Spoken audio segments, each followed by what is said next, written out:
Welcome to Tungsten Tales, youtube.com/Tungsten Tales, and with me today I'm very lucky to have Chris Mason. Chris, how are you doing? Very well, thank you. Chris obviously works for ITV, and I just wanted to ask him a few questions about the Players' Championships so far. How do you think the tournament's gone? All right, yesterday was at its moments of, highs and lows, but the first rounds are always dodgy. It's only best of 11. A lot of pressure on the lads. A lot of the lads defending, like Painter was defending 60 grand. So I think he goes down to 21 in the world. So there's players that are trying to go up, and there's players that stop themselves from going down. What matches are you looking forward to today and potentially tomorrow? Lewis van Gerwen's going to be pretty good, but I think Lewis wins fairly comfortable. For me, Michael's just gone off the edge a little bit. I think he needs to look more at what he's doing in his preparation before games. I think he's just got to look at what he's doing. We've seen some names go out already. Do you think that form's going to translate to the World Championships, or can you not read too much into Longer that? format, 5 sets, 5 legs a set. That's a proper game. This is sort of best of 11 is what they play on the Pro Tour, which on the Pro Tour behind closed doors is a relatively long format in the game. So we all started off playing best of 5. So best of 11 is sort of a bonus, but on TV it goes like that. Now, Chris, we know you're a big boxing fan. You box yourself as an amateur. Yeah. Let's talk about some of the talking points in that sport. Froch v Groves, early stoppage, but was Froch coming back into the fight? Yeah, I think so. I think the difference there, for me, if Groves would have had Booth in his corner, he would have told him sort of box clever, keep it long, no need to get involved. But saying that, Groves was getting done by the judges anyway. He was getting nobbled. I mean, if he'd have given him a standing 8 count, if Foster thought he was going to go down from the ropes, could have given him a standing 8 count, seen the end of the round. 2 of the judges would have had Froch 1 up going into the 10th, which is just scandalous. What do you think? Like, obviously Sky and Matchroom were promoting the fight, but there was sort of this feeling that Carl Froch was indestructible. But in that fight, did Groves expose his limitations? Yeah, well, I'm huge for my Twitter and my social media, and I was saying when the fight was made, I thought Groves won, and everyone thought it was absolutely bonkers. You know what I mean? Why did I think that? Well, because I think Froch is a decent fighter, but he's not this international mega star in the world of boxing. He's got a great chin, but that means he's got a crap defence. He's got a mediocre jab. His feet are terrible. His balance is terrible, and I don't think he's this mythical puncher that he makes out he is. I mean, he's not stopped anybody that's not been on Queer Street or stopped before. So. People are talking about him as being one of our greatest super middleweights, up there with Calzaghe. How do you think he ranks with the likes of Calzaghe, Ben, Eubank, those guys? Yeah, I do struggle. For me, I'd struggle to put him in the top 5. And Groves, would you like to see a rematch with that fight, or do you want Groves to move on? Groves has stamina issues, and he always has had in his previous fights when he's been made to go the distance. But there are things that can be addressed. But he was definitely flagging in that fight. You could definitely see, and he didn't empty the tank for me in the first round. He should have gone for it. But they want long left, and he had the 6th round where he could have got on him. But I think the tide was definitely turning in the fight. Was it stopped too early? Yeah, but Foster's only 5–10 feet away at times. Even closer at times. But I'd like to have seen it. It's a championship fight. It's for 2 belts. They're both experienced boxers. It was stopped too early. It's boxing. It's not a tickling contest. One of Froch's sparring partners and good friends, Tony Bellew, is challenging for a world title tonight out in Canada. He's got a tough task against Adonis Stevenson. Yeah. How do you see that one going? Yeah, if you haven't seen the weigh-in, look it up, because it's bit of a brawler yesterday. It's dramatic. Yeah, he's up again. Nice kid, Tony. You know what I mean? He's a decent boxer. He's probably just slightly above European level, but not quite world level for me. I don't think he punches hard enough. Not that I'd like to be punched off in mine. But yeah, I think Stevenson's a beast. He operated mainly at super middleweight though, Stevenson. He had that good win over Chad Dawson, first round knockout. Do you think there's a chance that he's maybe being overrated because of that one-punch knockout of Dawson? No, if you look at his career, he's a banger, a serious banger, and it follows you through as well. There's not a lot of difference really weight-wise in that. And if you can bang at super middle, I mean, you can look at how good Roy Jones was at heavyweight. You know what I mean? If you can bang, I think you can bang, and if you can take a shot, I think you can hold a shot from most weights. And Bellew's not a big puncher anyway, so I don't think he's going to bother him in that department. Don't think he's quick enough. He'd be lucky to see 5 or 6 rounds, I think. And over here we've got Derek Chisora returning again. He's been quite active recently. Yeah, I like Del. He's a great character, but he's also seems to be taking things a bit more seriously now. Yeah, I like Del. It's keeping him at the cake shop, I think. If you can keep him at the cake shop, he's sound. I mean, he looks in incredible shape, and his hand speed, he's punching harder, so that sort of takes that myth of size and weight out of it. You know, his hand speed's better, his movement's better. He looks.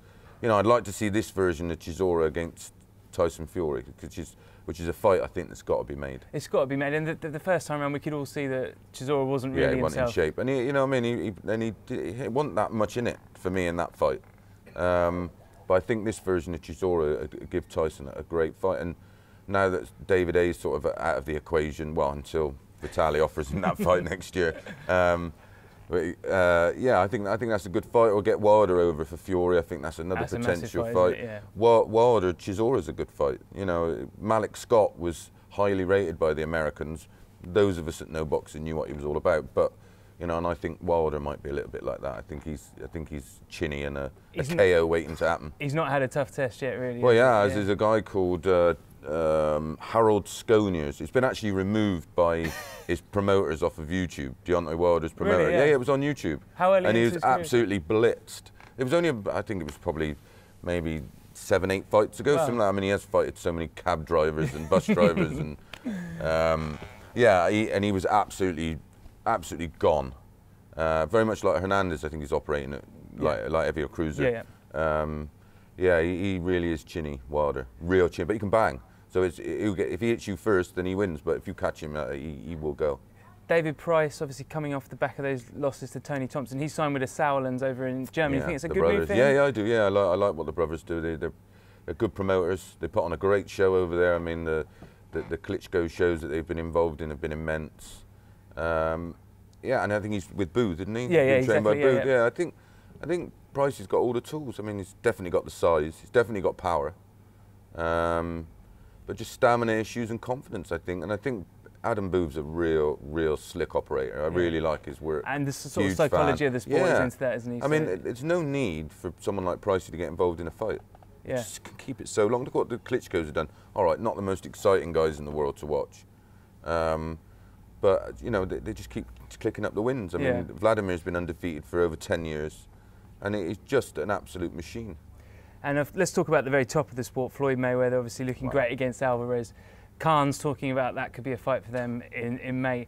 Just talk a little bit about Mayweather as an athlete, as a sportsman, and then also that potential fight. Yeah, well, you can sort of, not in their build obviously, but if you look what Phil Taylor's like, he's a pro every day of the week.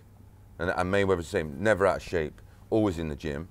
But he's just a genius, you know what I mean? He's a pleasure to watch. You know, I've sort of become more of a fan in the last sort of maybe 5 years with Mayweather, because you know, you sort of felt that he was sort of dodging people or waiting until they was past their prime, and but you know, I've followed his whole career and he is absolutely phenomenal. I mean, he looks unbeatable. But in a Pacquiao Rios was made for Pacquiao. Yeah.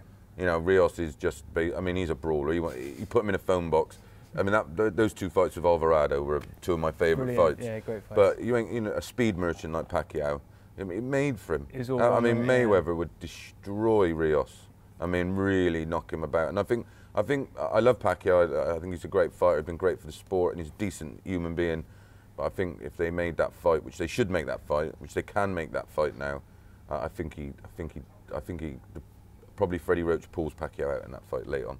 How does Mayweather stack up against someone like Ray Leonard, Duran, those kind of guys? Similar, aren't they? I think they're. Can you live with them guys, you think? Yeah, well, I think. Well, his record says I can't see anybody. I mean, if they made Golovkin, they would make Golovkin boil down to an unrealistic weight. He's the only sort of guy out there. I mean, Broner, absolutely no chance, and I don't blame him not wanting to fight him. You know, it's like me saying I don't want to fight Jess. 2 good friends don't want to fight him. But yeah, you know what I mean? That's just nonsense, and he will get found out sooner or later. I mean, Medina might beat Broner. That's a good fight, though, as well. Yeah, that's a great. I mean, there's some cracking fights. There's some cracking fights coming up, and next year is going to be immense, because we're going to. I hope they sort of make some kind of heavyweight competition. Yeah. You know, like a Super 6, but for heavyweights. There's some good heavyweights out there. Pulev's looking quite good for. Yeah.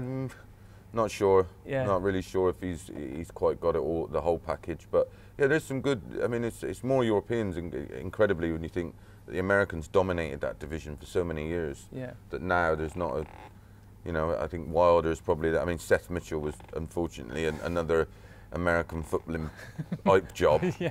I mean, a monster of a guy, but no chin. I think it's people struggle when they come from a non-boxing background.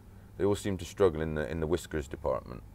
They're not used to getting hit that much. No, and I mean, when you're talking about Khan Mayweather, I mean, that is a disastrous fight if they make that fight. Do you think Khan can cause them some problems with his speed and his Well, if you're saying that, then movement? you think Pacquiao would be able to cause Yeah. them. Who do you think's better, Pacquiao or Floyd or Khan? Pacquiao's better Yeah, than Khan. I couldn't see Pacquiao beating Floyd. Yeah. And I'm not sure if Khan's really truly got.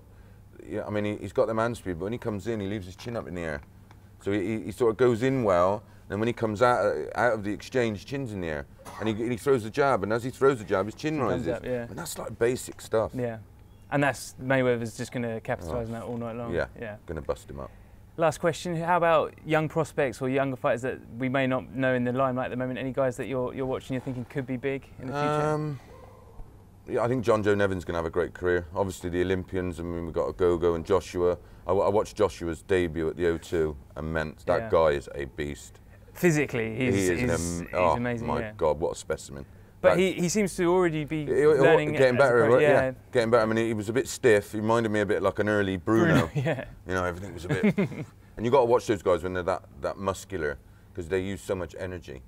You look at probably the ultimate heavyweight body would be someone like Lewis, or the Klitschkos, long muscles. But yeah, I mean, it's an exciting time. I mean, we've done so well in the Europeans and in the Worlds and in the Olympics. We've got a lot of talent coming through in this country. It's going to be exciting the next few years.